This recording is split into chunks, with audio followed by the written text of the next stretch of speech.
अस्सलाम वालेकुम रहमतुल्लाह। मैं हूं गुलाम मुर्तज़ा ज़फ़र, कनाडा से ज़फ़रनामा के साथ।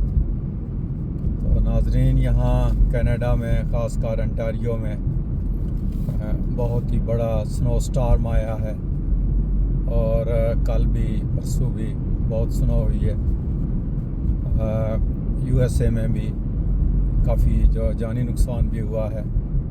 तो लगता है ऐसा ही है कि जो ग्लोबल वार्मिंग है, क्लाइमेट चेंज है, उसका असर हो रहा है। बल्कि कनाडा और पाकिस्तान एक जैसे ही हो गए हैं। जो शुमाली इलाका जाते हैं, आज़ाद कश्मीर, गिलगित बल्तिस्तान, स्वात वगैरह, चतराल, वहाँ भी बहुत ज़्यादा स्नो पड़ी है।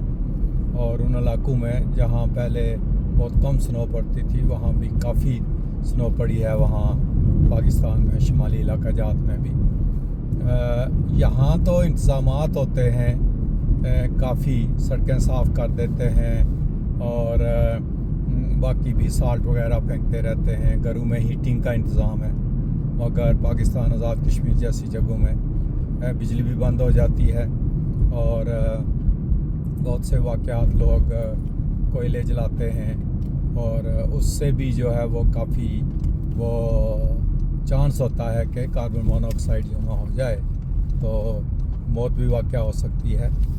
तो बहुत एहतियात करनी चाहिए इस मामले में।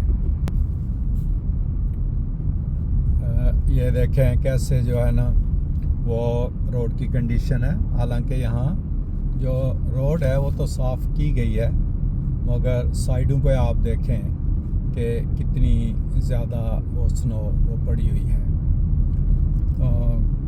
ये सूरत हाल जो है वो यहाँ कनाडा में होती है। ख़ासकर जो ड्राइवेज़ हैं वो सुबह सुबह साफ़ करनी बड़ा मुश्किल काम होता है। बहुत सी गाड़ियाँ जो है ना वो ड्राइवे से निकल नहीं सकती हैं।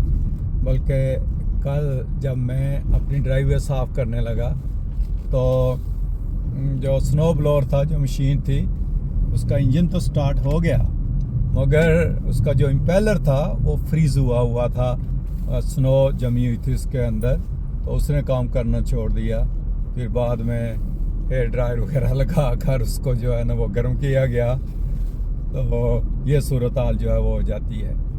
ये देखें, जो छोटी रोड्स होती हैं कम्युनिटीज़ के अंदर, उनकी सफाई बड़ी मुश्किल होती है। ये देखें कि बिल्कुल वाइट जो है ना वो स्नो, और कोई यहाँ स्नो प्लो वगैरह नहीं आए तो इनके ऊपर गाड़ी चलाना ज़रा मुश्किल हो जाता है।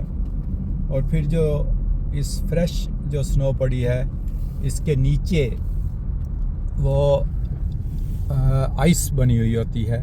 जो पहले की स्नो है वो फ्रीज़ हो चुकी होती है, तो उससे भी जो है ना वो गाड़ियाँ बहुत स्लिप होती हैं। अभी तकरीबन 5 मिनट पहले एक एक्सीडेंट होता मैंने देखा है कि गाड़ियों की ब्रेक जो है ना वो ABS सिस्टम जो होता है वो गाड़ी को बहुत दूर जाकर रोकता है। गाड़ी को स्किड होने से तो बचा लेता है वो, लेकिन आपकी गाड़ी बहुत फासले पे जाके रुकेगी। इसलिए अगर आप कनाडा में हैं और गाड़ी चला रहे हैं तो एक तो अपनी स्पीड स्लो रखें और दूसरा गैप ज़्यादा रखें अगली गाड़ी से। और ABS सिस्टम अच्छा भी है और बुरा भी है कि ABS सिस्टम आपकी गाड़ी को स्किड तो नहीं होने देगा, मगर वो गाड़ी को रोकता बहुत देर से है और दूर जाकर गाड़ी रुकती है। उससे बेहतर है कि आप टैप करना शुरू करें ब्रेक को पहले, और टैप करें, रिलीज़ करें, टैप करें, रिलीज़ करें, और स्पीड आहिस्ता करके फिर पक्की ब्रेक को दबाएं। अगर ABS सिस्टम एक्टिवेट हो गया तो फिर आप जितना मर्जी ब्रेक को दबाते रहें, गाड़ी ने फिर उस सिस्टम के मुताबिक ही रुकना है। तो यह सूरत हाल है यहाँ कनाडा में। -25, -30, कुछ इलाकों में तो -50 भी गया है।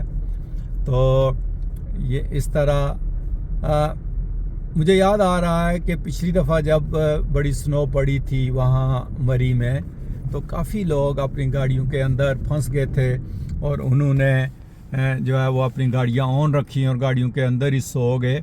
ये बहुत ख़तरनाक होता है कि अगर स्नो पड़ रही है और आपकी गाड़ी स्टार्ट है और जो आपके गाड़ी का साइलेंसर है वो स्नो में डूब गया है, तो फिर वो सारी कार्बन मोनोऑक्साइड वो आपकी गाड़ी के अंदर जमा होगी। ये कभी भी ना करें। सर्दी थोड़ी बर्दाश्त कर लें, मगर गाड़ी को स्टार्ट करके उसके अंदर ना सोएं अगर अभी भी स्नो पड़ रही है तो। दूसरे ये करते हैं लोग हमारे कि कोयला जलाते हैं या गैस के सिलेंडर रखते हैं, वो भी बड़े ख़तरनाक है। कोयला जो आप बाज़ार से ख़रीदते हैं उसकी अंगीठी जलाते हैं, उसके अंदर से बहुत गैस निकलती है, कार्बन मोनोऑक्साइड। और अगर आपने दरवाजे बंद करके वो अंगीठी अपने कमरे में अंदर रख के सारी फैमिली बच्चे आग ताप रहे हैं और फिर उधर ही सो जाते हैं, तो बहुत चांस हैं कि कार्बन मोनोऑक्साइड से आप सबकी मौत भी वाक़या हो सकती है। तो बहुत एहतियात करनी चाहिए कि आप कमरों के अंदर बंद दरवाजे करके अंगीठी ना रखें, बल्कि दरवाज़ा या कोई खिड़की थोड़ी बहुत वो खुली रखें। और अगर अंगीठी आपने कमरे में लेकर भी जानी है तो पहले उसको बरामदे वगैरह में खूब कोयले जब सुर्ख हो जाएं, फिर भी चांस होता है कि वो अंगीठी जो है उसमें से कोयलों में से गैस निकलेगी और दरवाजे पक्के बंद ना करें। यहाँ भी जो कनाडा में लोग रहते हैं, अगर आपके जो फर्नेस है और जो इवन आपका जो वाशर ड्रायर है जो ख़ासकर उनके एग्ज़ास्ट होते हैं, और अगर वो एग्ज़ास्ट जो है फर्नेस का ख़ासकर वो बर्फ़ में डूब जाए तो वो कार्बन मोनोऑक्साइड आपके घर के अंदर आएगी। ठीक है, यहाँ सेंसर लगे हुए हैं कार्बन मोनोऑक्साइड के भी, स्मोक के भी, और आजकल तो फर्नेस के जो डक्ट्स हैं उनके अंदर भी एक सेंसर लगवा दिया है उन्होंने। जब कोड चेंज हुए हैं वो ऑटोमेटिक बंद कर देगा फर्नेस को और अलार्म चलने शुरू हो जाएंगे।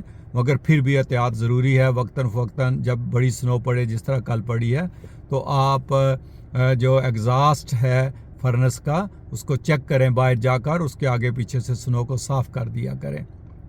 तो ये सूरत हाल है। मौसम बहुत ख़राब है, काफ़ी दिनों से कोई कामकाज भी बंद हैं, सारे स्कूल बंद हैं। तो आप एहतियात करें और दुआ करें कि मौसम जल्द ठीक हो जाए और अल्लाह करे कि सब महफूज रहें इस बुरे मौसम में। स्नो को एंजॉय करना चाहिए मगर अपनी जान को ख़तरे में मत डालें।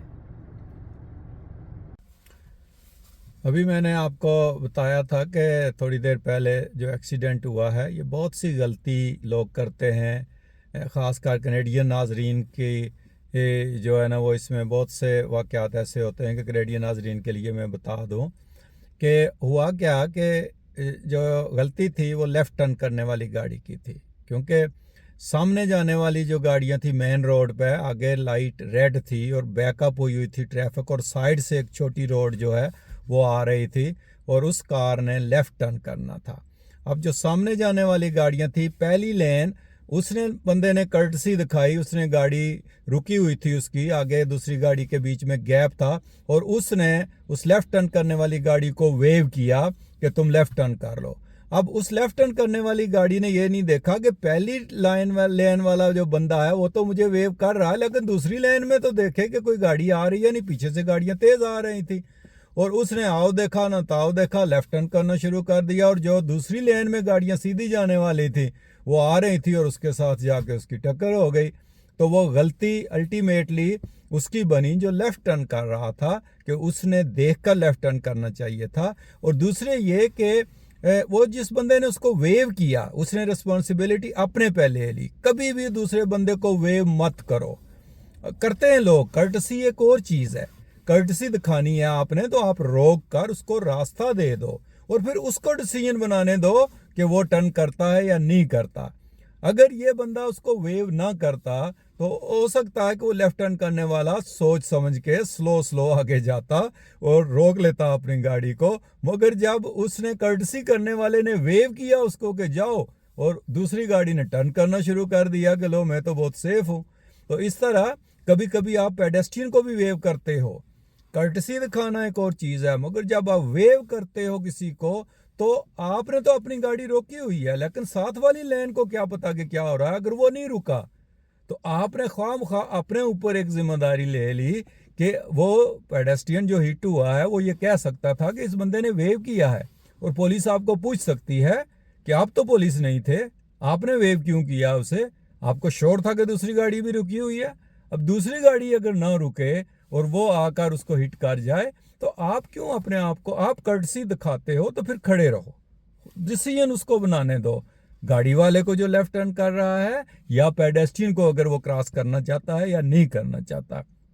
तो ये कनाडा में बहुत वाक़यात होते हैं इस तरह के। तो मैंने सोचा ये भी एक, जो कि मैं ड्राइविंग इंस्ट्रक्टर हूँ, तो मैंने कहा ये टिप भी एक दे दूँ अपने दोस्तों को कि बहुत एहतियात करनी चाहिए अगर आप कनाडा में गाड़ी चला रहे हैं।